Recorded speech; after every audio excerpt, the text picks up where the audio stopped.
네, 오늘은 고린도전서 14장입니다. 고린도전서 14장은 신언에 대하여 우리에게 바울이 계시해주고 있는데 고린도전서 12장에서 바울은 여러 은사들에 대해서 언급했습니다. 특별히 12장 10절을 보면 어떤 사람에게는 신언을이라고 말합니다. 그리고 12장 28절에 보면 여기 은사들을 두셨다고 말하면서 그 두 번째 은사가 신언자들이라고 말했습니다. 그리고 13장에서 사랑에 대해서 언급한 이후에 바울은 14장에서 신언에 대하여 또 말하고 있는데, 왜냐하면 몸을 건축하기 위한 가장 뛰어난 은사가 신언이라고 바울은 말하고 있습니다. 그래서 우리가 신언을 하되 사랑을 가지고, 즉 그 신언은 성도들을 향한 사랑에서 비롯돼야 된다고 이제 바울이 13장에서 사랑에 대해서 말을 했었죠. 자, 오늘 우리는 신언에 대해서 깊이 한번 다뤄보겠습니다. 1절, 사랑을 추구하십시오. 더욱이 영적인 은사들을 간절히 사모하되 특별히 신언을 하도록 하십시오. 특별히 어떻게 하라고요? 신언을 하도록. 특별히 신언을 하라고 말합니다. 그래서 신언이라는 말은 사람이 하나님을 말해내는 겁니다. 아주 놀라운 거죠. 그렇기 때문에 신언은 오직 거듭난 사람만이 할 수 있습니다. 오직 하나님의 생명을 가진 사람만이 하나님을 말해낼 수 있는 겁니다. 그렇기 때문에 신언은 다만 어떤 좋은 말이나 어떤 교훈적인 말이 아닙니다. 신언은 우리의 말함 안에 반드시 하나님이라는 그 요소가 있어야 합니다. 이러한 하나님이라는 그 요소가 교회를 건축할 수 있는 거죠. 자, 우리 1번 각주, 사랑을 추구하십시오라는 말에 대해서 한번 읽어볼까요? 이러한 명령은 고린도전서 12장 31절부터 13장 13절까지 있는 계시에 근거하고 있다. 사랑을 추구하는 것은 생명의 은사들을 발전시키기 위해 생명의 성장을 추구하는 것이다. 그러므로 사랑을 추구하는 것은 가장 유익한 은사인 신언의 은사를 간절히 사모하는 것과 조화되어야 한다. 그러니까 사랑을 추구하라 그랬는데, 이 사랑을 추구하는 것은 생명의 은사들을 발전시키기 위해 생명의 성장을 추구하는 것이다 라고 말했죠. 그 사랑은 어떤 외적인 기적적인 은사가 아닙니다. 사랑은 생명의 은사죠. 그러므로 생명이 성장함에 따라서 우리에게서부터 하나님 자신인 그 사랑이라는 그 미덕이 표현된다는 겁니다. 자, 그리고 1의 3번 각주도 읽어볼까요? 신언을 하도록 하십시오.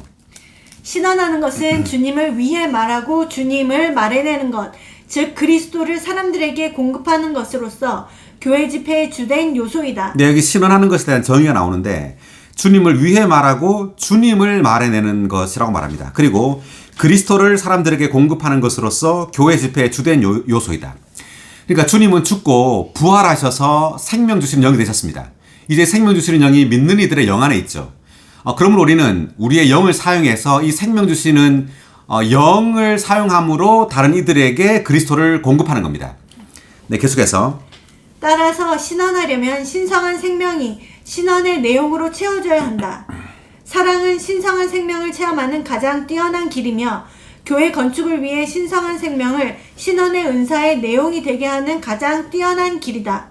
그러므로 우리는 사랑을 추구해야 할 뿐 아니라 더 큰 이 은사를 간절히 사모해야 한다. 고린도전서 13장에서 사랑에 대한 이 사랑은 성도들을 향한 사랑을 주로 말하는 거죠. 그래서 우리가 성도들을 향한 우리 마음에서부터의 그러한 사랑이 없다면 이러한 신언은 생명을 줄 수 없다는 거죠. 그래서 사랑은 신성한 생명을 체험하는 가장 뛰어난 길이며 교회 건축을 위해 신성한 생명을 신언의 은사의 내용이 되게 하는 가장 뛰어난 길이다. 그래서 신성한 생명이 우리의 신언으로부터, 우리의 말함으로부터 다른 이들에게 전달될 때 반드시 여기에는 사랑이 있어야 한다고 바울은 말해주고 있는 겁니다. 자, 2절 읽겠습니다. 다른 언어로 말하는 사람은 사람들에게 말하는 것이 아니라 하나님께 말씀드리는 것입니다. 왜냐하면 아무도 알아듣지 못하며 다만 자기 영 안에서 비밀들을 말하기 때문입니다. 자, 다른 언어로 말한다. 이것은 그 방언을 말하는 거죠. 지역어. 그러니까 이것은 다른 사람을 위해 말하는 것이 아니라는 겁니다. 왜냐하면 알아듣지 못하기 때문에. 자, 이러한 지역어나 또는 어떤 그 외국어, 이러한 것으로 하나님의 어떤 일을 말하는 거예요. 그렇지만 이것은 다른 이들을 건축하는 데는 유익하지 못하다. 이렇게 바울이 지금 방언과 다른 언어와 신언을 비교해서 말해주고 있습니다. 왜냐하면 이 고린도 교회의 상황을 볼 때 고린도인들은 이러한 기적적인 어떤 것들을 추구했기 때문에 방언하는 것을 되게 좋아했던 겁니다. 그래서 이것이 교회 건축을 방해했던 거죠. 자, 그래서 바울은 이 방언, 다른 언어로 말하는 것에 대해서 이렇게 언급하고 있습니다. 자, 2의 1번 각자 한번 읽어볼까요? 14장 2절부터 6절까지 있는 사도의 말은 신원하는 것이 다른 언어들로 말하는 것보다 훨씬 더 중요하다는 것을 분명하고도 명확하게 밝혀준다. 사도는 확실하게 다른 언어들로 말하는 은사를 낮추고 신원의 은사를 높였다. 왜냐하면 그의 주된 관심은 개인적인 믿는 이들이 아니라 바로 교회였기 때문이다. 네, 여기서 이제 사도가 방언, 다른 언어로 말하는 것을 이렇게 언급한 이유는 지금 사도의 관심은 개인의 영성의 발전이 아니라는 거죠. 교회 건축을 관심하고 있기 때문에 지금 이 방언에 대해서 다른 언어로 말하는 것을 낮추고 있는 겁니다. 여기에 대해서. 그래서 사도는 확실하게 다른 언어들로 말하는 은사를 낮추고 신원의 은사를 높였다 이렇게 말하죠. 왜냐하면 그의 주된 관심은 개인적인 믿는 이들이 아니라 바로 교회였기 때문이다 라고 말합니다. 네, 계속. 다른 언어들로 말하는 것은 비록 그것이 참되고 합당하다 할지라도 말하는 사람 자신만을 온전하게 하지만 신원하는 것은 교회를 건축한다. 그러니까 다른 언어들로 말하는 것은 비록 그것이 참되다 할지라도, 즉 하나님으로부터 온 것이라 할지라도, 합당하다 할지라도 말하는 사람 자신만을 온전하게 한다는 겁니다. 그렇지만 신원은 교회를 건축한다는 거죠. 계속. 분명하고 이해할 수 있는 말로 계시를 가지고 신원하는 것이나 지식을 가지고 가르치는 것은 알아듣지 못하는 언어로 말하는 것보다 교회에 더 유익하다. 네, 그래서 우리는 교회 건축에 유익한 것을 해야 한다는 말입니다. 아멘. 네, 그것이 아무리 영적이고 성경적인 걸 할지라도 교회 건축에 유익하지 않다면 이제 그러한 것들은 우리가 추구해서는 안 된단 말이죠. 자, 그 다음 3절. 그러나 신원하는 사람은 사람들에게 건축하고 격려하며 위로하는 말을 합니다. 다 같이 읽어볼까요? 그러나 신원하는 사람은 사람들에게 건축하고 격려하며 위로하는 말을 합니다. 건축하고 격려하며 위로하는 말을 한다. 자, 이 말은 다만 교훈적인 말을 하는 것이 아니에요. 그리고 다만 성경적인 말을 하는 것도 아닙니다. 이 신원에는 반드시 생명이라는, 즉 하나님의 요소가 반드시 있어야 합니다. 오직 하나님의 요소만이 사람들을 건축하고 격려하며 위로할 수 있습니다. 네, 우리가 좀 이따 이제 보게 될 거지만 이 신원은 다만 좋은 말이 아니라는 걸 알아야 합니다. 자, 그 다음 4절 읽겠습니다. 다른 언어로 말하는 사람은 자신을 건축하지만 신원하는 사람은 교회를 건축합니다. 아멘. 예, 다시 한번. 다른 언어로 말하는 사람은 자신을 건축하지만 신원하는 사람은 교회를 건축합니다. 네, 바울은 계속해서 이 신원과 방언을 지금 이렇게 비교해서 말을 하고 있습니다. 여기 우리가 말씀을 하나 찾아보면은 에스겔서 37장을 한번 보겠습니다.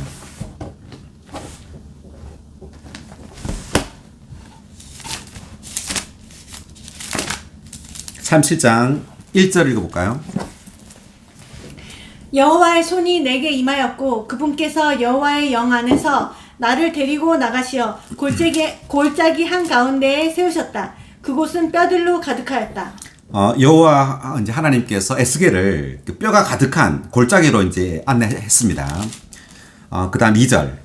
그분께서 나를 그 뼈들 사이로 두루 다니게 하셨는데 골짜기 지면에 뼈들이 매우 많았고 또한 바짝 말라 있었다. 네, 마른 뼈들이죠. 다만 뼈가 있을 뿐 아니라 뼈가 말라 있었습니다. 이것은 타락한 모든 인류의 상태를 말하고 있는 겁니다. 이것이 이상입니다. 그러니까 모든 타락한 인류는 다만 죄가 있을 뿐 아니라 죽어 있는 뼈라는 거죠. 뼈일 뿐 아니라 이들은 말라 있는 뼈입니다. 근데 이들을 이제 하나님께서 어떻게 살리시느냐 하면 4절 읽어볼까요? 그러자 그분께서 나에게 말씀하셨다. 이 뼈들에게 신원하여. 뭐하여? 신원하여. 예, 이 뼈들에게 신원하라고 말합니다. 이 뼈들에게 신원하여 계속 그들에게 말하여라. 마른 뼈들아 여호와의 말을 들어라. 아멘. 오 마른 뼈들아. 아멘. 여호와의 말을 들어라. 할렐루야. 아멘. 오 마른 뼈들아. 여호와의 말을 들어라. 이렇게 여호와의 말이 이제 신원인데 여호와의 말이 마른 뼈들에게 들어갈 때 이 마른 뼈가 살아납니다. 자, 5절. 주 여호와가 이 뼈들에게 이렇게 말한다. 내가 너희 속으로 숨을 불어넣으리니 너희가 살아날 것이다. 네, 주여가 이 뼈들에게 이렇게 말한다. 내가 너희 속으로 무엇을 불어넣는다고요? 숨. 네, 숨을 불어넣는다고 말했죠. 그래서 이 말은 다만 말이 아니라 그 속에 여호와의 숨, 즉 여호와의 생명, 여호와의 영이 그 말 안에 있는 겁니다. 아멘. 그래서 이 여호와의 영이 이 뼈를 살리는 그 요소죠. 자, 이 4의 1번 각주, 신원에 대한 각주 읽어볼까요?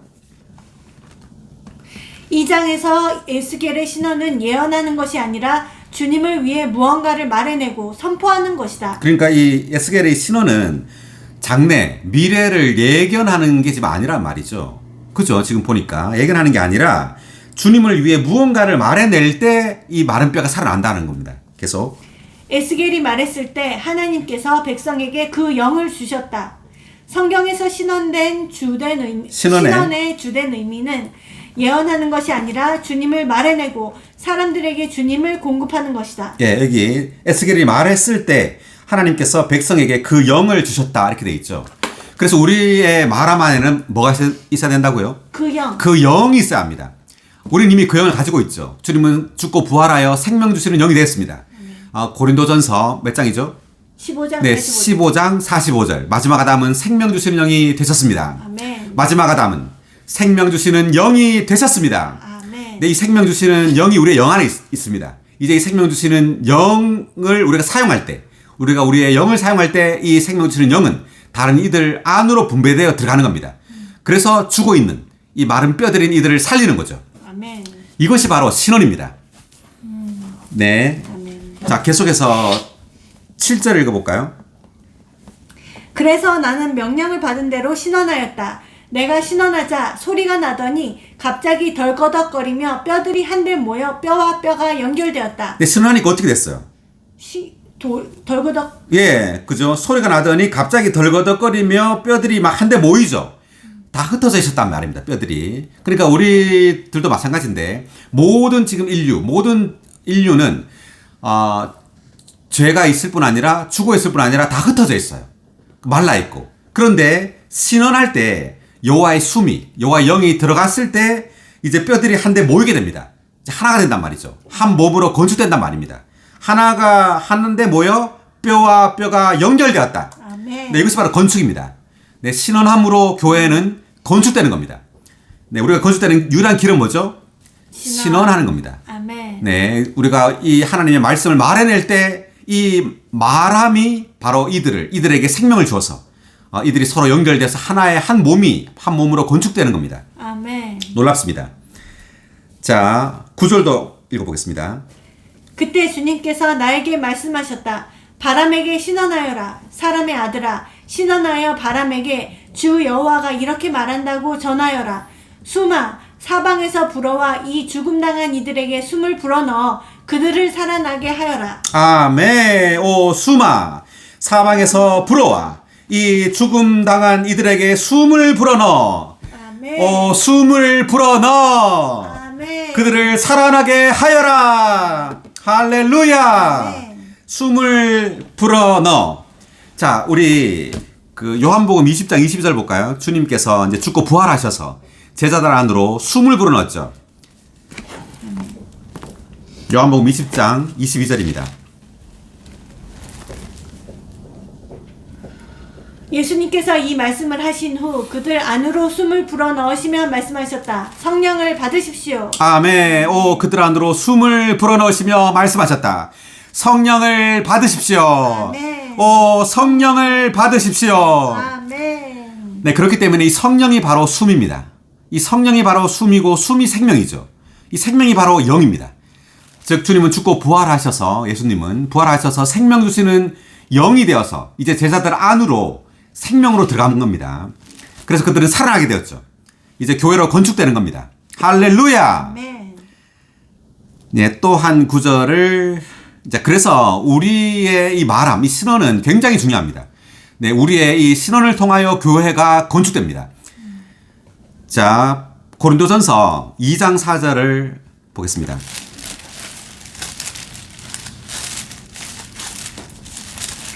내가 나의 말과 선포를 설득력 있는 지혜의 말로 하지 않고 그 영과 능력을 나타내면서 한 것은 네, 내가 나의 말과 선포를 설득력 있는 지혜의 말로 하지 않고 그 영과 능력을 나타내면서 했다고 말합니다. 바울은. 그러니까 바울의 이런 복음 전파는 다만 설득력 있는 아주 지혜롭고 유창한 말이 아니었어요. 바울의 이러한 복음 전파에는 거기에는 반드시 그 영이 있었습니다. 아멘. 바울은 영을 사용하는 사람이었죠. 그래서 이 영을 사용함으로 그들에게 이 생명을 공급한 겁니다. 그래서 신약의 사역은 무슨 사역이죠? 그 영의 사역입니다. 아멘. 우리 한번 고린도 후서 3장을 찾아볼까요? 바울은 이 신약의 사역을 그 영의 사역이라고 말합니다. 자, 고린도 3장 7절 8절을 읽어보겠습니다. 더구나 돌판에 문자로 새겨진 죽음에 속한 사역도 영광 안에서 시작되어 이스라엘 자손들은 모세의 얼굴에 있는 영광, 곧 없어져 가는 영광 때문에도 그의 얼굴을 똑바로 쳐다볼 수 없었는데 하물며 그 영의 사역은 더욱 영광 안에 있지 않겠습니까? 네, 여기까지. 자, 그래서 지금 바울은 고린도 후서에서는 이제 사역에 대해서, 새 언약의 사역에 대해서 바울은 말해주고 있는데, 7절에서는 지금 옛 사역을 말하는 거죠. 그러니까 모세의 사역을 죽음에 속한 사역이라고 말합니다. 돌판에 문자로 새겨져, 이게 바로 율법이죠. 십계명을 말하는 겁니다. 돌판에 문자로 새겨졌다는 것은. 그 율법의 사역을 바울은 죽음에 속한 사역이라고 말하죠. 그리고 율법은 뭘 준다고요? 죽음을 준다는 겁니다. 그러니까 우리가 율법을 지키려고 할 때 오히려 이것이 우리에게 죽음을 가져다 준다는 거죠. 그래서 바울은 로마서에서 바로 율법에 대해서 이 율법을 지키는 문제에 대해서 로마서와 갈라디아서에서 주로 이제 막 언급을 하고 있죠. 그래서 고린도후서에서는 이 구약에 있는 그 율법의 사역을 바울은 죽음에 속한 사역이라고 말을 하고요.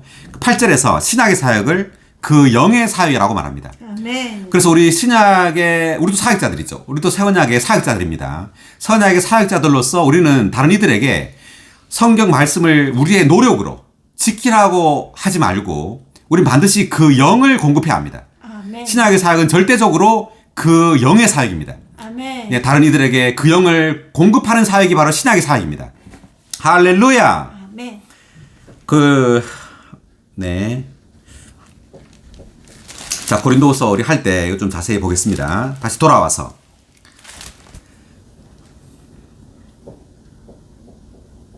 네, 지금 이제 고린도서 14장 4절까지 읽었죠. 4절 다시 한번 읽어볼까요?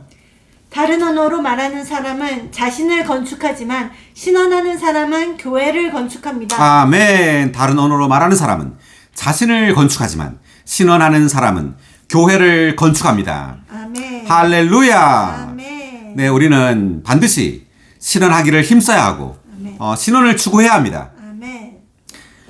그 다음 5절. 나는 여러분 모두가 다른 언어들로 말하기를 원하지만 더 원하는 것은 신원하는 것입니다. 다른 언어들을 통역해 주어 교회가 건축되도록 한다면 몰라도 그렇지 않다면 신원하는 사람이 다른 언어들로 말하는 사람보다 더 큰 것입니다. 누가 더 크다고요? 신원하는 사람. 네, 신원하는 사람이 더 크다는 거죠. 방언, 다른 언어로 말하는 사람보다. 근데 다른 언어로 만약에 말을 한다면 무엇을 해주란 말이죠? 통역. 예, 통역을 해주란 말이죠. 알아들을 수 있도록 다른 이들이. 그 다음 6절. 그러므로 형제님들, 내가 여러분에게 가서 단지 다른 언어들로 말하고 계시나 지식이나 신원이나 가르침으로 말하지 않는다면 여러분에게 무슨 유익이 있겠습니까? 그러니까 다른 언어들, 그러니까 알아듣지 못하는 언어들로만 말하고 이런 계시, 지식, 신원, 가르침으로 말하지 않으면 알아듣지 못한다는 거죠. 유익이 없다는 말입니다. 그 다음 7절. 필이나 수금같이 생명이 없는 것이라도 소리를 낼 때 그 음조가 구별되지 않는다면 필이나 수금이 무엇을 연주하는지 어떻게 알겠습니까? 자, 7의 2번 각주 구별되지 않는다면에 대한 각주 읽어볼까요? 14장 7절부터 11절까지에 있는 사도의 예시는 고린도에 믿는 이들이 어떤 의미도 없이 그 음조가 구별되지 않고 분명하지 않은 소리를 내면서 다른 언어들로 말하는 것을 남용했다는 것을 가리킨다. 그러니까 고린도에 지금 믿는 이들이 방언하는 것을 남용했다는 겁니다. 왜냐하면 이게 기적적인 은사죠. 그래서 이것이 나만 알 수 있다. 다른 이들에게 어떤 자랑하는 그러한 것으로 사용했다는 겁니다. 이게 교만한 겁니다. 이것이. 그 다음 또한 그들은 어느 곳에서나 어떤 방법으로나 어떤 상황에서나 다른 언어들로 말함으로써 그것을 지나치게 사용했다. 그러므로 사도는 고린도 사람들이 별로 유익이 없는 작은 은사를 함부로 사용하거나 지나치게 사용하지 못하도록 그들을 바로잡고 제안했으며, 그들이 더 큰 은사를 추구함으로써 성도들을 온전하게 하고 교회를 건축하는 일이 풍성하게 되기를 원했다. 네. 그래서 바울은 특별히 지금 방언에 대해서 굉장히 강조하고 있습니다. 왜냐하면 고린도의 이 믿는 이들이 기적적인 이러한 은사를 사용함으로 이제 교회 건축에 유익되지 못했기 때문에 이렇게 계속해서 비교하면서 말을 하고 있는 겁니다. 자, 그 다음 8절. 또한 나팔이 분명하지 않은 소리를 낸다면 누가 전투 준비를 하겠습니까? 이와 같이 여러분도 혀로서 이해하기 쉬운 말을 하지 않는다면 무슨 말을 하는지 사람들이 어떻게 알겠습니까? 그것은 여러분이 허공에다 말하는 격이 될 것입니다. 그러니까 이해하기 쉬운 말로 하라는 거죠. 예, 그래서 우리가 이것을 우리 좀 교회 생활에 정해 보면 어떤 사람들은요 일부러 어떤 어려운 용어를 사용합니다. 복잡하고 어려운 말을 사용하기를 좋아해요. 왜냐하면 이제 자신이 어떤 유식하고 또 많이 안다는 걸 과시하기 위해서 이렇게 하는 거예요. 좋지 않다는 거죠. 우리가 신언을 하는 목적은 다른 사람들이 알아들어서 이제 그 어떤 깨달음과 공급을 얻어서 교회가 건축되도록 하는 것이지 나를 높이기 위해서 하는 것이 아니죠. 네, 이제 그런 말입니다. 이해하기 쉬운 말로 하는 게 좋다는 거죠. 그 다음 10절. 세상에 많은 종류의 말소리가 있으나 의미 없는 말소리는 하나도 없습니다. 내가 그 말소리의 의미를 모른다면 나는 말하는 그 사람에게 야만인이 되고 말하는 그 사람도 나에게 야만인이 될 것입니다. 그러니까 의미 없는 말, 그러니까 우리가 의미를 모르면 아무 의미가 없다는 거죠. 그래서 우리가 다른 이들에게 말을 할 때 듣는 사람이 내가 하는 말을 이해하고 있는지를 우리가 반드시 확인해야 합니다.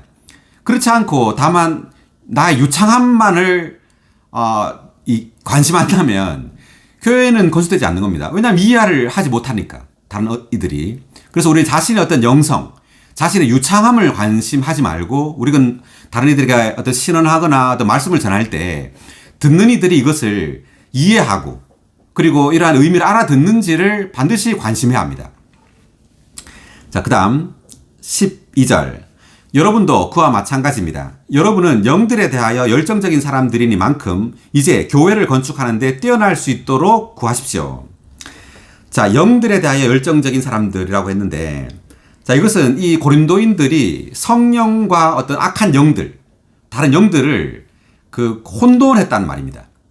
그래서 이들은 성령을 사용하고 영을 사용하고 이러한 것에 대해서 잘 알지를 못했습니다. 그래서 이들은 아주 어린아이였어요. 그래서 우리가 보이지 않는 우리의 영을 사용하는 것을 주의하지 않으면요, 우리는 어린아이로 남아있게 됩니다. 성경 지식이 많다고 해서 우리가 생명이 성숙한 것이 아니에요. 반드시 우리의 영을 사용해야 합니다. 예, 우리의 영 안에 있는 그 영을 사용함으로 우리는 생명이 자랄 수 있는 겁니다. 여기 12의 1번 각자 한번 읽어볼까요? 여기에서 사도는 여러분도 그와 마찬가지입니다. 여러분은 영들에 대하여 열정적인 사람들이니만큼이라고 말했다. 이것은 태어날 때부터 이방인이었던 고린도의 믿는 이들이 그 당시 영적으로 추구할 때에 그들의 배경 때문에 유일하신 성령을 여러 악한 영들과 혼동했다는 것을 보여준다. 그죠. 여기 유일하신 성령을 여러 악한 영들과 혼동했다는 것을 보여준다. 이렇게 말하죠. 그 다음.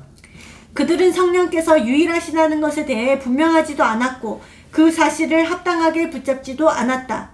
이 사실은 고린도전서 12장 4절에 있는 그 영은 한 분이십니다 라는 말씀으로 증명된다. 네, 고린도전서 12장 4절에 보면 그 영은 한 분이십니다 라고 나오죠. 그래서 이 고린도 이 지역은 특별히 어떤 우상 숭배가 아주 많았습니다. 그 아테네 지역, 그리스 지역. 그 지역에 그 로마 신화에 나오는 그 12신들이 있죠. 이들에 대한 신전에서 경배하고 막 이런 그 어떤 분위기, 그러한 배경이 있었던 거예요. 그런 상태에서 교회에 와서 이제 주님을 섬길 때 이들은 성령과 이러한 다른 악한 영들을 혼동했다는 겁니다. 그렇기 때문에 우리가 우리의 지금 교회 생활 가운데 이러한 것을 적용해 본다면 우리는 보이지 않는 우리 안에 있는 유일하신 그 영, 생명 주시는 영을 주의해야 합니다. 이 생명 주시는 영을 반드시 사용해야 되고 이 영을 누려야 돼요. 그렇지 않고 다만 지식만을 주의하고 깨달음만을 우리가 붙잡는다면 많은 어떤 깨달음이 있다 할지라도 생명은 여전히 어릴 수 있어요. 이 고린도인들처럼 많은 은사가 있었죠. 이들에게 많은 성령의 은사가 있었습니다. 그렇지만 바울은 지금 신원을 말하고 있죠. 네, 가장 뛰어난 은사가 신원이라는 겁니다. 그래서 성령, 이 성령을 사용함으로, 우리 안에 있는 연합된 영을 사용함으로 반드시 우리의 신원에 그 영이 있어야 된다는 겁니다. 아멘. 그래서 우리의 교회 생활에 있어서 가장 중요한 것은 영을 사용하는 겁니다. 자, 계속. 여기서 사도의 말은 고린도에 믿는 이들의 혼동된 추구를 허용하지 않았다. 오히려 사도는 그들이 혼동된 사실을 보고 그러한 혼동된 가운데서 벗어나 뛰어나기를 구하라고 권유했다. 네. 자, 계속해서 보면은, 이제 12의 2번 각주를 보겠습니다. 교회를 건축하는데 뛰어날 수 있도록 구하십시오라고 되어 있죠. 자, 그래서 바울은 지금 교회의 건축을 관심하고 있다는 걸 우리가 염두에 둬야 됩니다. 교회 건축. 자, 12의 2번 각주. 사도는 교회를 건축하려는 생각으로 완전히 점유되어 있었다. 사도는 자기 자신을 중심 삼았던 고린도 사람들과는 전혀 다르게 전적으로 교회를 의식했고 교회를 중심 삼았다. 네, 뭘 중심 삼았다고요? 교회. 교회를 중심 삼았습니다. 우리 자신의 영성을 중심 삼는 것이 아니라 교회를 중심 삼아야 합니다. 아멘. 그다음 고린도 사람들에게 영적인 은사가 문제가 된 것은 그들이 자신만을 관심하고 교회의 건축을 관심하지 않았기 때문이다. 네, 자신을 관심하고 교회 건축을 관심하지 않았다. 자, 우리도 그럴 수 있어요. 우리의 교회 생활 가운데 자신의 영성만을 관심할 수 있다는 걸 알아야 합니다. 우린 반드시 성도들의 영성을 관심해야 돼요. 성도들에게 그리스도가 분배되는지를 관심해야지 자신의 어떤 영성, 자기 자신의 유익을 다만 추구해서는 안 된단 말이죠. 계속. 인간 생활의 영역 안에 있는 처음의 6문제들을 다룰 때 사도는 하나님께서 우리에게 주신 유일한 몫이신 그리스도를 강조했다. 사도는 신성한 행정의 영역 안에 있는 마지막 5문제들을 다룰 때 하나님께서 우리에게 주신 유일한 목표인 교회를 강조했다. 네, 여기까지인데 두 가지죠. 그리스도와 교회입니다. 우리의 유일한 몫이신 그리스도를 강조했고, 그 다음으로는 이제 우리의 유일한 목표인 교회를 강조했다는 겁니다. 우리의 말함에도 마찬가지죠. 우리가 신원을 할 때 다만 도덕적인 말이나 교훈적인 말을 하는 것이 중요한 것이 아니라 여기엔 반드시 그리스도에 대한 계시가 있어야 합니다. 아멘. 그리고 교회에 대한 계시가 있어야 되죠. 우리의 신원의 중심은 그리스도와 교회입니다. 우리는 다른 많은 어떤 교훈적인 말, 도덕적인 말을 하려고 해서는 안 돼요. 네, 우리는 반드시 그리스도를 계시해야 합니다. 성도들에게. 네, 그리스도를 계시해야 되고 교회를 계시해야 합니다. 이것이 사도 바울의 사역이었습니다. 그 다음 13절입니다. 그러므로 다른 언어로 말하는 사람은 통역할 수 있도록 하십시오. 왜냐하면 내가 다른 언어로 기도한다면 나의 영은 기도하지만 나의 생각은 효과를 보지 못하기 때문입니다. 그러면 어떻게 해야 되겠습니까? 나는 영으로 기도하고 생각으로도 기도할 것이며 나는 영으로 찬송하고 생각으로도 찬송할 것입니다. 우리가 다른 언어들로 하면 이해를 못 한다는 거죠, 우리가. 그렇지만 그렇게 해서는 안 되고, 우리 반드시 우리가 어떤 기도를 하지만 기도할 때조차도 우리의 생각을 사용해야 한다는 말입니다. 그래서 어떤 이제 성도들은 자꾸 영을 사용하라 그러니까 생각은 사용하지 않는다고 말해야 된다고 할 수가 있어요. 근데 그렇지가 않고 이 사도 바울의 말을 보면 영으로 기도하고 생각으로도 기도한다고 말하죠. 또 영으로 찬송하고 생각으로도 찬송할 것입니다 라고 말합니다. 자, 여기 각주를 한번 14의 1번 각주 읽어볼까요? 기도할 때 우리의 영을 사용하고 훈련하는 것은 우리의 영적 생활을 위해 분명히 건강한 것이다. 그러나 우리의 생각이 효과를 보지 못하고 사용되지 못하는 것은 절대적으로 건강하지 않은 것이다. 주님께 기도할 때 우리는 거듭난 영과 새롭게 된 생각을 사용해야 한다. 뭘요? 거듭난 영과, 예, 거듭난 영과 생각. 네, 새롭게 된 생각. 예, 거듭난 영과 새롭게 된 생각을 다 사용해야 된다는 겁니다. 그다음 기도할 때는 물론이고 심지어 일상생활 가운데서도 우리의 생각은 영에 두어져야 하며 네, 우리의 생각을 어디에? 영에. 네, 우리의 생각을 영에 두는 것. 그리고 결코 영에서 벗어나서는 안 된다. 우리의 기도는 우리의 영, 즉 하나님을 접촉한 적이 있고 지금도 하나님을 접촉하고 있는 영에서 비롯되어 냉철하고도 이해력 있는 생각을 통해 분명하고도 깨달을 수 있는 말로 해내야 한다. 그러니까 우리가 영을 사용하지만 영은 생각을 거쳐 나온다는 겁니다. 아멘. 네, 우리의 생각을 통해 우리의 어떤 영의 그런 생각과 영의 어떤 인도를 표현한다는 거죠. 그다음 이렇게 할 때 우리의 기도는 하나님을 만지고 우리 자신을 양육하고 강화하며 다른 사람들을 건축하게 된다. 네. 자, 그다음에 15의 1번 각주 읽어보겠습니다. 1번 각주가 뭐죠? 생각으로 기도할 것이며에 대한 각주. 이것은 결코 영으로 기도하지 말고 생각으로만 기도하라는 뜻이 아니다. 에베소서 6장 18절에서 사도는 항상 영 안에서 기도하라고 당부했다. 기도는 경배이고 경배는 영 안에서 해야 한다.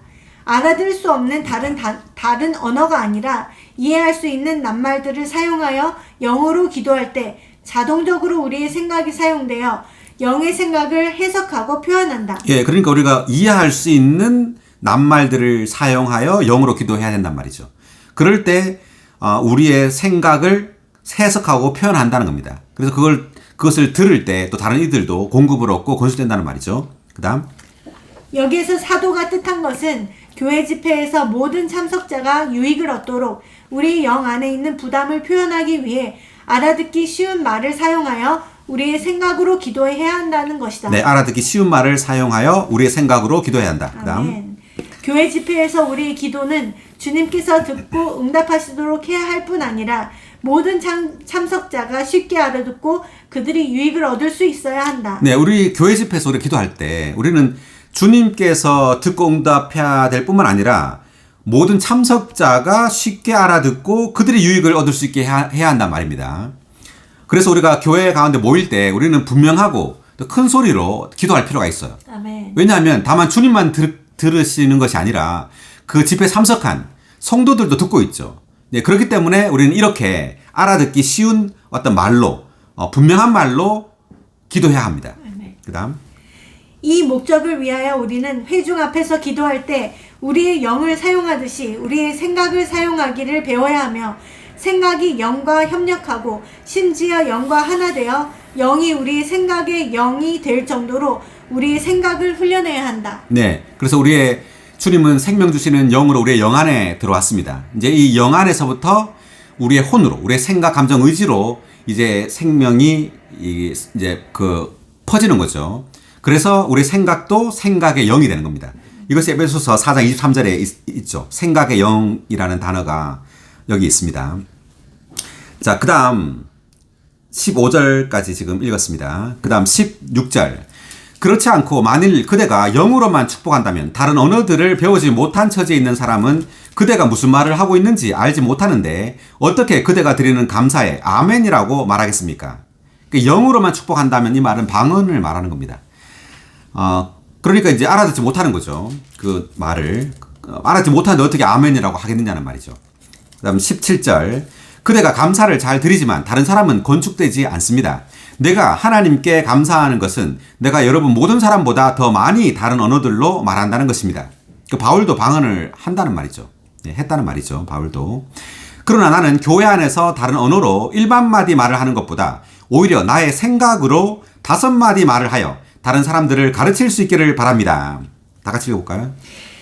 그러나 나는 교회 안에서 다른 언어로 1만마디 말을 하는 것보다 오히려 나의 생각으로 5마디 말을 하여 다른 사람들을 가르칠 수 있기를 바랍니다. 아멘. 그러니까 방언으로 1만마디보다 그냥 우리의 생각으로 이해할 수 있는 말로 5마디 말을 하는 것이 훨씬 더 낫다는 말이죠. 네. 그 19의 1번 각주 읽어볼까요? 1만마디, 5마디. 이것은 교회 건축을 위해 집회에서 알아듣기 쉬운 말로 말하는 것이 얼마나 필요한지를 보여주며 또한 다른 언어들로 말하는 것이 전혀 필요하지 않다는 것을 보여준다. 그 특별히 이제 방언만을 이제 말을 했지만 여기서 우리가 이걸 적용해 본다면 우리가 성도들과 함께 모일 때 성도들이 알아듣기 쉬운 말로 하는 것이 중요합니다. 네, 성도들이 이해할 수 있어야 되죠, 우리의 말을. 그래서 우리가 좀 분명한 말로 알아듣기 쉬운 말로 성도들에게 우리가 누린 그리스도를 그런 계시를 말할 필요가 있습니다. 아멘. 예, 그렇지 않고 어떤 사람들은 자신의 어떤 유창함이나 자신의 어떤 많은 지식을 이렇게 자랑하고 과시하려고 하는 사람들이 있어요. 그럴 때 듣는 사람들은 그것을 잘 이해하지 못하는데도 계속 그렇게 말을 하는 사람들이 있죠. 자, 이것은 여전히 교회를 잘 모르는 겁니다. 그러니까 교회는 반드시 이러한 그 이해를 통해서 격려나 어떤 깨달음과 이러한 이제 듣기 쉬운 이러한 말을 통해서 교회가 건축된다는 말이죠. 아멘. 자, 이것이 중요하단 말입니다. 자, 20절. 형제님들, 이해를 하는 데 있어서는 아이가 되지 마십시오. 그러나 악에 대해서는 갓난아기가 되십시오. 그리고 이해를 하는 데 있어서는 충분히 성장한 사람이 되십시오. 그래서 이해를 하는 것이 중요한데, 이 말은 고린도인들이 지금 방언을 자꾸 높이기 때문에 바울이 지금 이런 말을 하는 거예요. 방언을 높이지 말라는 거죠. 그래서 내 말을 이해해야 된다. 지금 방언이 중요한 것이 아니라 외적인 어떤 은사, 어떤 기적 이런 것이 중요한 것이 아니라 교회를 건축하는 데 있어서 실질적으로 유익이 있어야 아멘. 근데 신원이 중요하다는 것을 말하는 거예요. 이것을 반드시 이해해야 된다는 거죠. 근데 어린아이들은 여전히 어떤 기적적인 것, 유창한 것, 많은 지식, 외적인 것들을 여전히 추구하고 또 그런 사람들을 높이는 겁니다. 그렇지만 우리는 충분히 성장한 사람이 돼야 돼요. 그런 외적인 걸 높이지 말고 우리는 신원을 함으로 교회를 건축하는 것. 이것을 중요하게 생각하고 이것을 추구해야 합니다. 아멘. 자, 그 다음 21절 율법에 이렇게 기록되어 있습니다. 주님께서 내가 다른 나라 사람들의 혀와 다른 나라 사람들의 입술로 이 백성에게 말할지라도 그들이 나의 말을 듣지 않을 것이다 라고 말씀하셨습니다. 이것을 우리가 이해하려면 21의 2번 각주 읽어볼까요? 이사야서 28장 9절부터 13절까지 있는 이 말씀은 이스라엘 자손들이 알아듣기 쉬운 하나님의 말씀을 믿지 않았기 때문에 생소한 다른 언어들로 그들에게 말하는 것이 하나님의 징계였다는 것을 가리킨다. 그러니까 알아듣기 쉬운 하나님의 말씀으로 했더니만 이들이 하나님의 말씀을 받아들이지 않았다는 거죠. 네, 그들의 말씀을 믿지 않았다는 거예요. 그래서 생소한 다른 언어들로 그들에게 이제 말을 했다는 겁니다. 주님이. 그것이 이제 하나의 징계였다. 이렇게 말을 하죠. 그 다음.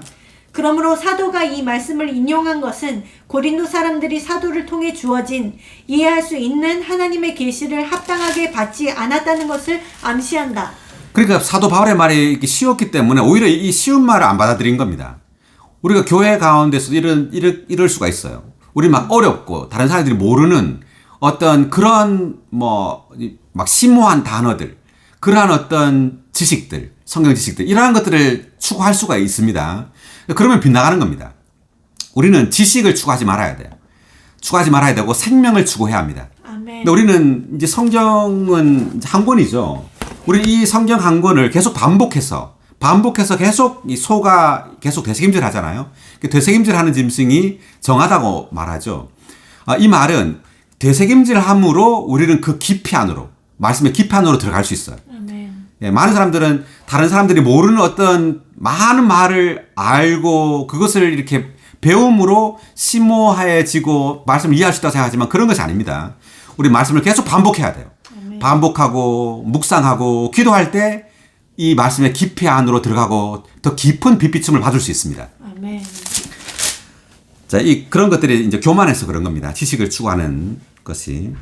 자, 그 다음 22절입니다. 그러므로 다른 언어들로 말하는 것은 믿는 사람들을 위한 표적이 아니라 믿지 않는 사람들을 위한 표적입니다. 그러나 신언은 믿지 않는 사람들을 위한 표적이 아니라 믿는 사람들을 위한 표적입니다. 자, 계속 읽어보겠습니다. 그러므로 온 교회가 한 곳에 함께 모여 모두 다른 언어들로 말하고 있는데 다른 언어들을 모르는 사람들이나 믿지 않는 사람들이 들어온다면 그들이 여러분을 미쳤다고 말하지 않겠습니까? 그러니까 이제 모임이 왔는데, 낯선 사람 왔는데 방언을 다 하는 거예요. 이 사람들이 지금 무슨 말을 하는 거지? 미쳤나? 이제 이런 겁니다. 이게 지금 바울이. 자, 24절. 그러나 모든 사람이 신원하고 있는데 어떤 믿지 않는 사람이나 다른 언어들을 모르는 사람이 들어온다면 그는 모든 사람에게 책망을 받고 모든 사람에게 판단을 받아. 그러니까 신원은 알아들을 수 있는 언어라는 말이죠.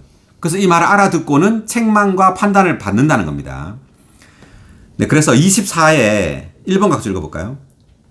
이것은 모든 참석자에게 신원할 의무가 있을 뿐 아니라 신원할 역량도 있다는 것을 암시한다. 네, 왜냐하면 모든 사람이 신원한다 이렇게 말을 하기 때문에 이것은 우리 모든 믿는 이들에게는 신원할 의무가 있고 신원할 그 역량도 있다는 말입니다. 네, 왜냐하면 우리 안에 생명 주시는 영, 그 영이 우리 안에 있기 때문에 그렇습니다. 그 다음 교회 집회에서 모든 사람이 신원을 하면 사람들은 가책을 받게 될 것이다. 이러한 신원은 주로 예언하는 것이 아니라 주님을 위해 말하며 주님을 말해내는 것이어야 한다. 네. 그래서 이것은 뭐 책망받고 이제 그 판단을 받는다는 것은 다만 교훈적인 말을 한다는 의미가 아니에요. 우리의 신원에는 반드시 그리스도와 교회에 대한 계시가 있어야 합니다.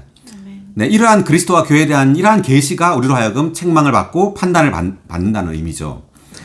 자, 그 다음 25절. 그의 마음에 숨은 것들이 드러나게 됩니다. 그리하여 그는 엎드려 하나님께 경배하며 참으로 하나님께서 여러분 가운데 계신다고 선포할 것입니다. 그래서 하나님께 경배한다. 그리고 하나님께서 여러분 가운데 계신다. 이 말은 이런 사람들의 신원이 하나님을 계시한다는 뜻입니다. 아멘. 하나님으로 충만하단 말이죠. 우리의 말함에. 그렇기 때문에 그들이 하나님께서 여러분 가운데 계신다고 선포한다는 겁니다. 예, 25의 1번 각주를 볼까요? 하나님께서 여러분 가운데 계신다. 이것은 신원하는 것, 즉 하나님을 위해 말하고 하나님을 내용 삼아 하나님을 말해내는 것이 듣는 사람들에게 하나님을 공급하고 그들을 하나님께 이끈다는 것을 암시한다. 그렇죠. 그러니까 신하는 것은 하나님을 위해 말하고 하나님을 내용 삼아 하나님을 말해내는 것이 듣는 사람들에게 하나님을 공급한다는 겁니다. 그리고 그들을 하나님께로 이끈다는 거죠. 우리의 말함이. 그 다음 또한 이것은 교회 집회가 하나님으로 충만되어야 한다는 것과 네, 하나님으로 충만되어야 한다. 그 다음 교회 집회의 모든 활동은 하나님으로 주입될 수 있도록 하나님을 사람들에게 공급하고 전달해야 한다는 것을 가리킨다. 네, 그래서 교회의 어떤 집회 가운데는 하나님으로 충만해야 되고 하나님으로 주입돼야 된단 말입니다. 거기 참석한 모든 사람이. 다만 우리는 도덕이나 어떤 교훈 이러한 것으로 가득하면 안 됩니다.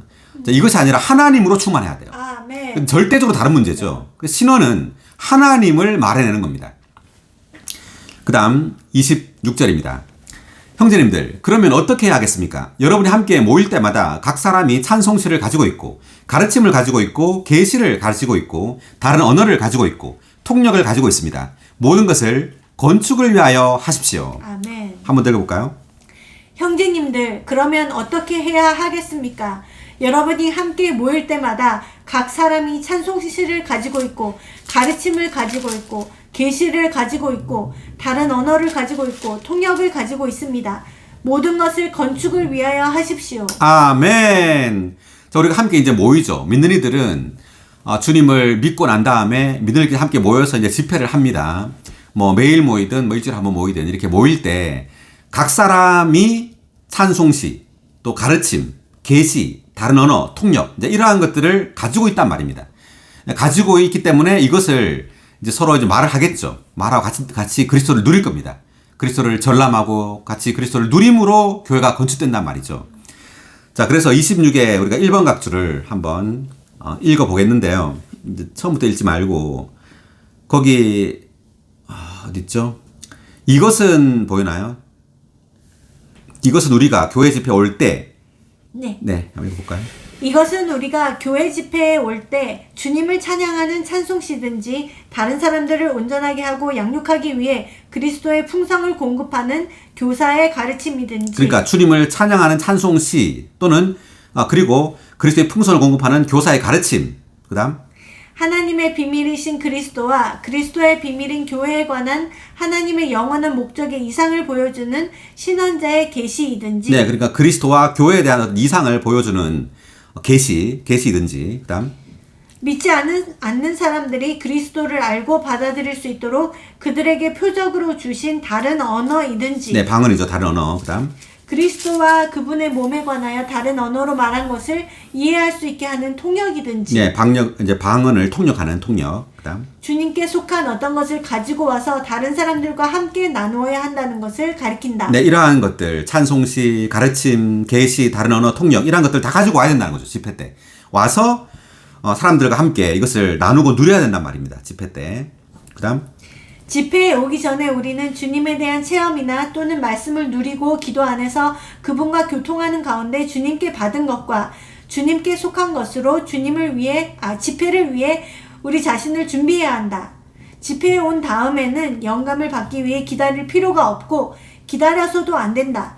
우리는 주님의 영광과 만족을 위해 예비한 것을 주님께 드리고 참석자들의 유익, 빛비춤과 영양 공급과 건축을 위해 예비한 것을 그들에게 내놓을 때 영을 사용하고 또한 훈련된 생각을 사용하여 기능을 발휘해야 한다. 예, 그러니까 우리가 함께 모일 때 영감을 받기 위해 기다릴 필요가 없다는 거죠.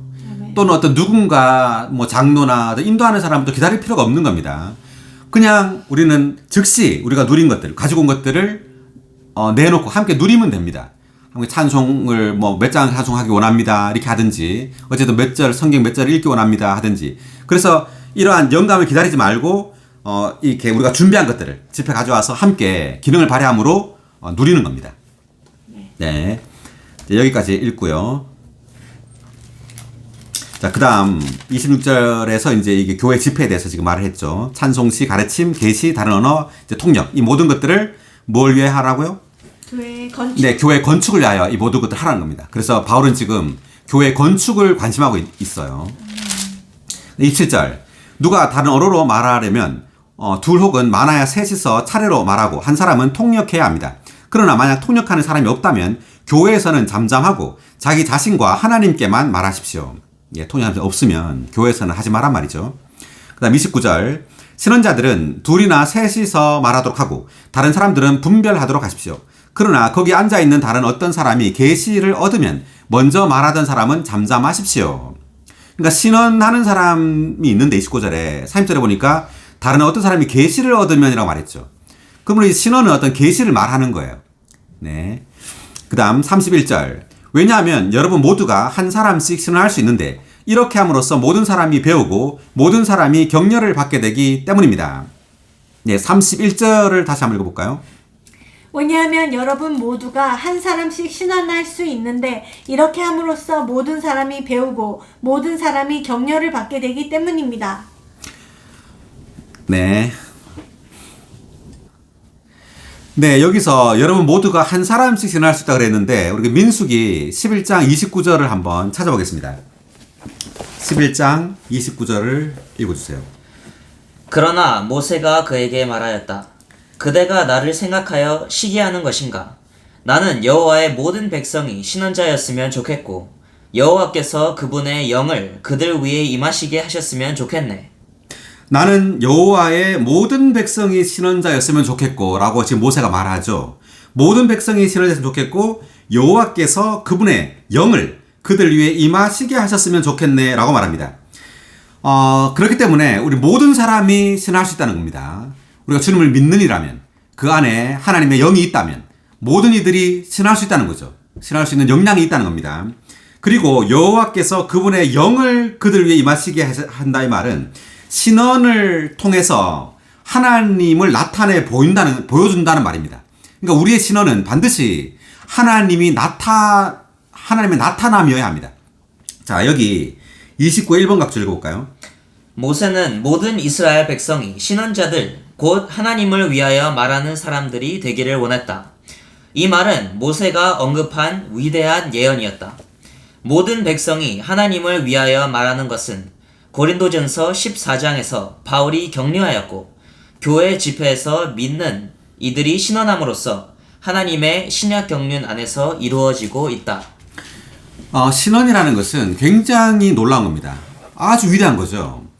왜냐하면 신원은 하나님을 위해서 말할 뿐 아니라 하나님을 말해내는 겁니다. 그러니까 우리의 말을 통해서 즉 하나님이 다른 이들에게 흘러 들어간단 말이죠. 구약의 신원자들과 지금 신약의 신원자들은 차이가 있어요. 구약의 신원자들은 다만 하나님을 대신해서 말했습니다. 그러니까 하나님과 신원자들이 이렇게 다른 사람이죠. 그러니까 구분되어 있었습니다. 그렇지만 신약에서는 그게 아니에요. 신약에서는 이제 하나님과 사람이 하나 되어서 말하는 겁니다. 놀랍습니다. 우리가 신원할 수 있다는 것은 굉장히 놀라운 겁니다. 우리의 말함을 통해서 하나님이 다른 이들에게 흘러 들어가는 겁니다. 할렐루야. 아멘.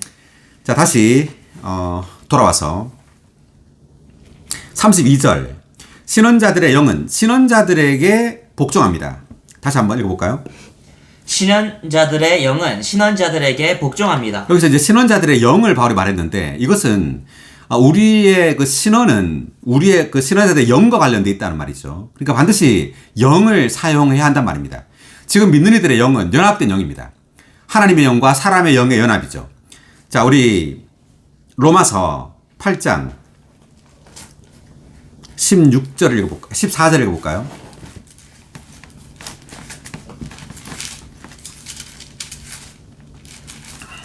로마서 8장 14절. 왜냐하면 누구든지 하나님의 영의 인도를 받는 사람들이 하나님의 아들들이기 때문입니다. 이제 하나님의 영의 인도를 받는 사람들이 하나님의 아들들이다. 그래서 우리 믿는 이들은 다 하나님의 아들들입니다.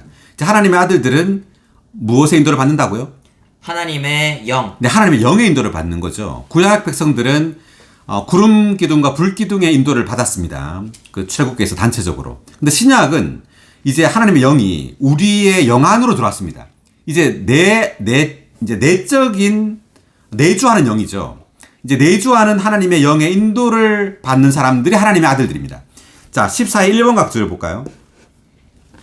그 영의 인도는 외적인 것이 아니라 내적인 것이며 생명의 영의 법, 그 영, 생명으로 이루어진다. 이 절에서는 그 영께서 우리를 인도하시는 것을 말하는 것이 아니라 우리가 그 영의 인도를 받는 것을 말한다. 이것은 그 영께서 우리를 인도하실 준비가 되어 계시지만 우리가 먼저 주도적으로 그분의 인도를 받아야 한다는 것을 가리킨다. 네, 이제 그 영은 우리를 인도할 준비가 돼 있다는 말이죠. 이제 그 영은 움직이지만 우리가 그 영의 인도를 받아들이느냐, 그 영을 따르느냐, 그 영에 복종하느냐, 이제 이런 의미입니다. 자, 그래서 그 영의 인도는 외적인 것이 아니라 내적인 것이라고 그랬죠. 그래서 우리 신약에 있는 믿는 이들은 갈수록 내적인 생명을 주의해야 돼요. 외적인 문자가 아니라. 계속해서 읽어보면 이 말은 그분을 우리의 생명과 모든 것으로 취해야 한다는 것과 우리 안에 있는 옛 창조의 모든 것을 죽여야 한다는 것을 의미한다. 그 영께서 이미 우리 안에 계시고 우리의 거듭난 영 안에 거하시기 때문에 우리는 그 영의 인도를 찾을 필요가 없다. 우리가 이러한 인도 아래 산다면 우리는 자신이 하나님의 아들들이라는 것을 증명하는 방식으로 행하고 또 처신할 것이다. 아멘. 네, 그래서 그 영의 인도를 외적으로 찾을 필요가 없죠. 왜냐하면 주님은 이제 우리의 영 안에 계시기 때문입니다. 그래서 하나님의 아들들인 우리는 우리의 영 안에 내주하는 그 영의 인도를 받는 사람들입니다. 자, 그 다음 16절도 읽어보겠습니다. 그 영께서 직접 우리의 영과 함께 우리가 하나님의 자녀들인 것을 증언하십니다. 아멘. 다시 한번. 그 영께서 직접 우리의 영과 함께 우리가 하나님의 자녀들인 것을 증언하십니다. 아멘. 그 영께서 직접 우리의 영과 함께. 그러니까 아멘. 우리의 영에 누가 있는 거예요? 그 영이 있는 거죠. 그러니까 그 영이 우리의 영 안에 함께 있는 겁니다, 지금. 그래서 주님을 믿을 때 그 영은 우리의 영 안으로 들어왔어요. 그래서 그 영과 우리의 영이 지금 함께 우리가 하나님의 자녀인 것을 증언한다고 지금 바울이 말하고 있는 장면입니다.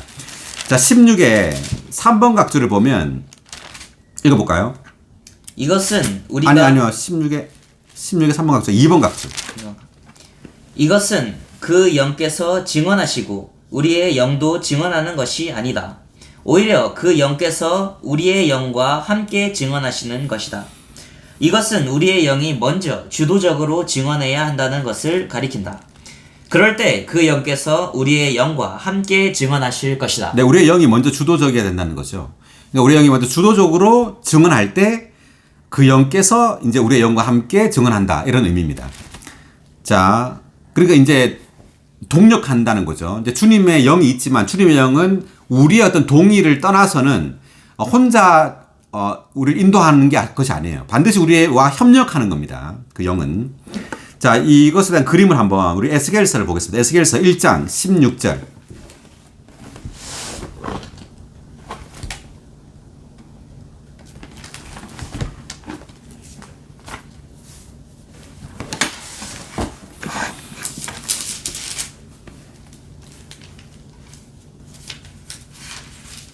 네, 에스 1장 16절입니다. 자, 그 본문 16절 제가 읽겠습니다. 바퀴들의 모습과 만듦새는 녹주석처럼 보였다. 그 넷은 한 모양을 지니고 있었다. 즉 그 모습과 만듦새가 마치 바퀴 안에 바퀴가 있는 것 같았다. 자, 에스겔서 1장은 성경에서 가장 심오한 장이라고 할 수 있는데 여기에서 이제 믿는 이들이 그 생명이 이제 자람에 따라서 지금 1장 15절부터는 이제 바퀴가 나와요. 바퀴. 그 생물들 땅에 바퀴가 있는 걸 봤는데 근데 바퀴 안에 바퀴가 있다 이렇게 나옵니다. 자, 이 말이 무슨 말이냐 하면 16의 3번 각줄 읽어주세요. 바퀴 안에 바퀴가 있는 것은 생물들의 움직임 안에 주님의 움직임이 있다는 것, 즉 주님께서 그들의 움직임 안에서 움직이신다는 것을 가리킨다. 그러니까 바퀴라는 것은 움직임을 말하는 겁니다. 바퀴가 이제 이렇게 굴러가죠. 이것은 주님의 움직임을 말하고 있는데 바퀴 안에 바퀴가 있다. 그래서 안 바퀴가 바로 주님의 움직임이에요. 바깥의 바퀴가 우리 믿는 이들의 움직임이에요. 자, 그래서 이것은 주님께서 그들의 움직임 안에서 움직이신다는 것을 가리킨다는 거죠. 그 다음 계속 읽어보면 안쪽 바퀴 곧 바퀴통이신 주님은 바깥쪽 바퀴 곧 태인교회의 움직임을 위한 능력의 근원이시다. 그러니까 안쪽 바퀴가 바로 주님인데 주님이 바로 이 능력의 우리 교회의 움직임을 위한 능력의 근원이라는 겁니다. 자, 그래서 그 영과 함께하는 우리의 영.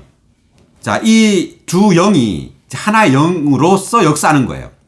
두 영이 이제 연합된 겁니다. 그래서 이 두 영이 협력함으로 우리는 주님의 인도를 구하고 주님의 인도를 따라가고 또 주님의 일을 또 하게 된다는 말이죠.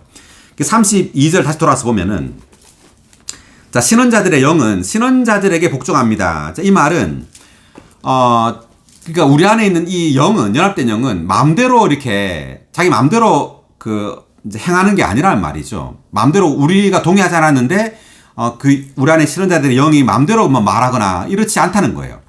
반드시 이 말하는 그 사람의 통제를 받는다는 겁니다. 자, 32의 1번 각수 읽어볼까요? 이것은 신원자들이 자신의 영의 통제 아래 있지 않고 신원자들의 영이 신원자들의 지시 아래 있다는 것을 의미한다. 그러니까 신원자들이 자신의 영의 통제 아래 있지 않고 신원자들의 영이 신원자들의 지시 아래 있다는 거죠. 그 다음 따라서 그들은 교회 집회에서 아름다운 질서를 유지하기 위해 언제 신원해야 하며 언제 신원을 끝내야 할지를 결정할 수 있다. 네, 언제 신원해야 하는지 언제 신원을 끝내야 될지를 신원하는 사람이 결정할 수 있다는 거죠. 네. 그 다음 신원자들의 영은 신원자들의 주인이 아니라 기능을 발휘하는 수단이다. 신원자들은 어떻게 자신의 재량에 따라 영을 훈련하고 영을 사용하는지 배워야 한다. 네, 신약의 이제 믿는 이들이 다 신원자들인데요. 이제 이 신원자들은 영을 사용하고 또 영을 훈련하고 또 영을 이러한 것들을 배워야 합니다. 계속해서. 그래서 우리는 영의 어떤 느낌, 그 영의 느낌을 알아야 하고 또 영의 어떤 결정을 알아야 하고 이러한 것에 따라서 이제 행할 수 있어야 합니다. 자, 그 다음 본문 33절. 왜냐하면 하나님은 무질서의 하나님이 아니시라 화평의 하나님이시기 때문입니다. 무질서하지 않다는 거죠, 하나님은. 그래서 화평의 하나님이시다의 말은 우리의 어떤 의사를 존중한다.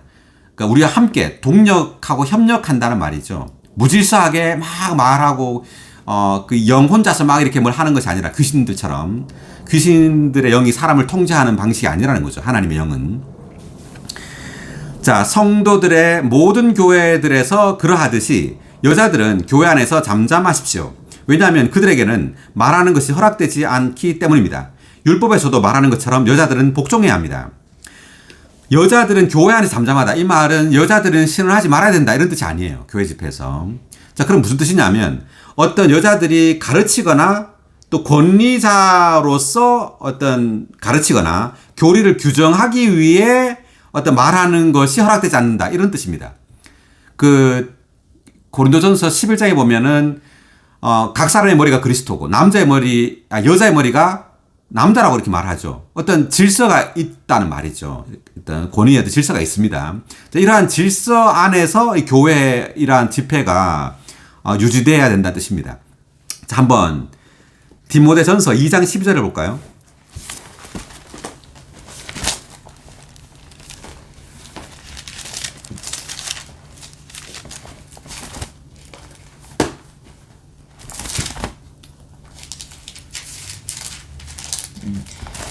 나는 여자가 가르치는 것이나 남자에게 권위를 행하는 것을 허락하지 않습니다.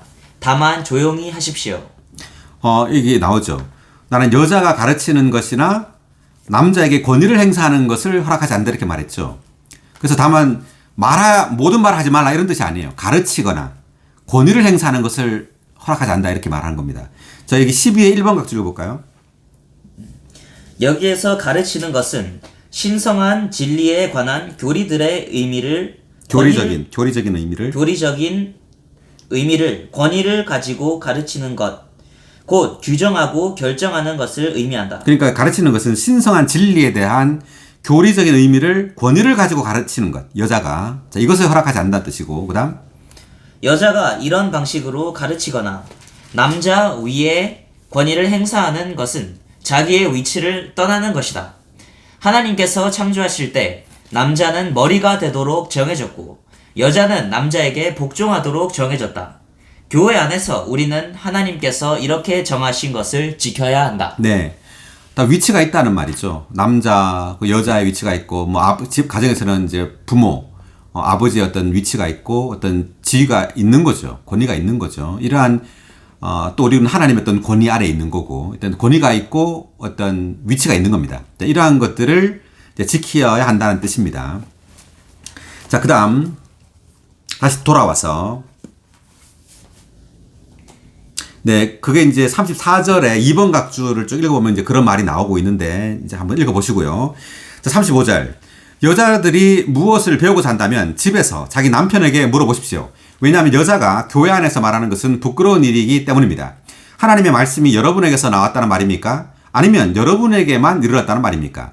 누가 자기 자신을 신원자나 영적인 사람이라고 생각한다면 그는 내가 여러분에게 써보내는 것들이 주님의 명령이라는 것을 분명히 알아야 합니다. 그러나 누가 이것을 무시한다면 무시하는 것을 그대로 두십시오. 그러므로 나 형제님들, 신원하기를 간절히 사모하십시오. 그리고 다른 언어들로 말하는 것을 막지 마십시오.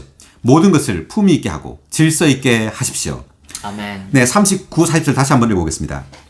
그러므로 나의 형제님들, 신원하기를 간절히 사모하십시오.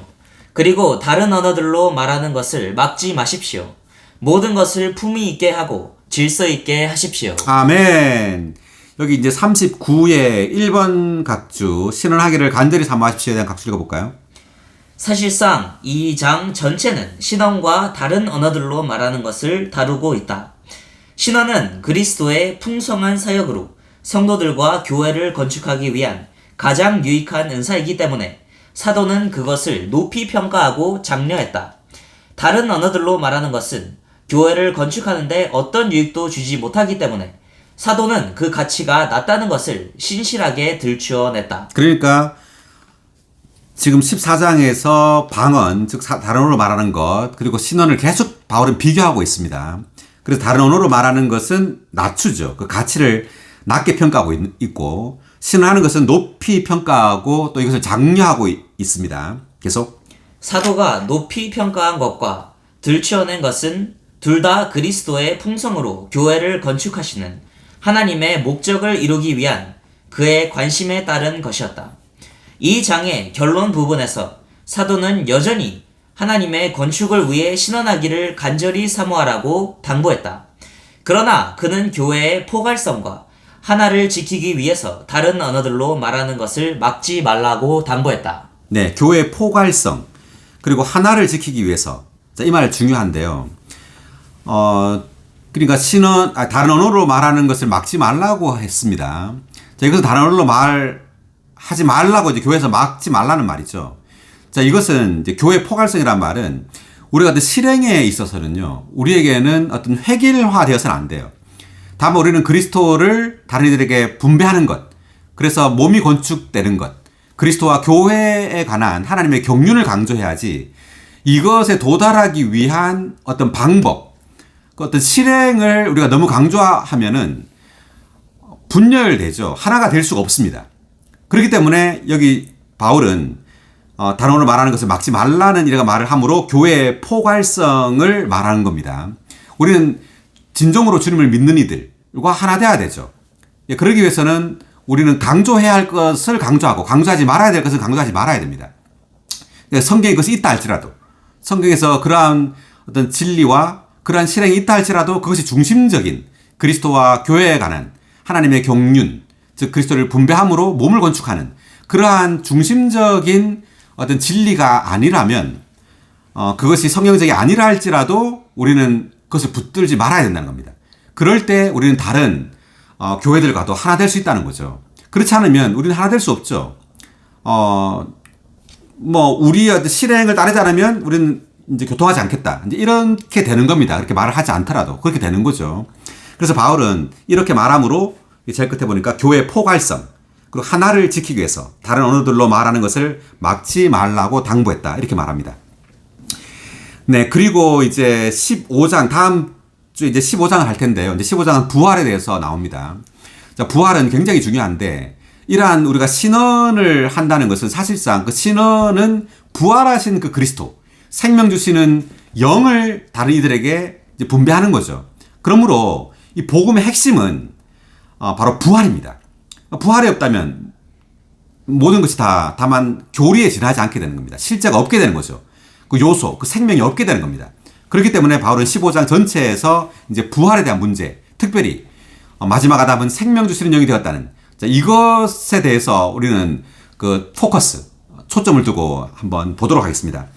네, 오늘 고린도서 14장 여기까지 하겠습니다. 수고하셨습니다.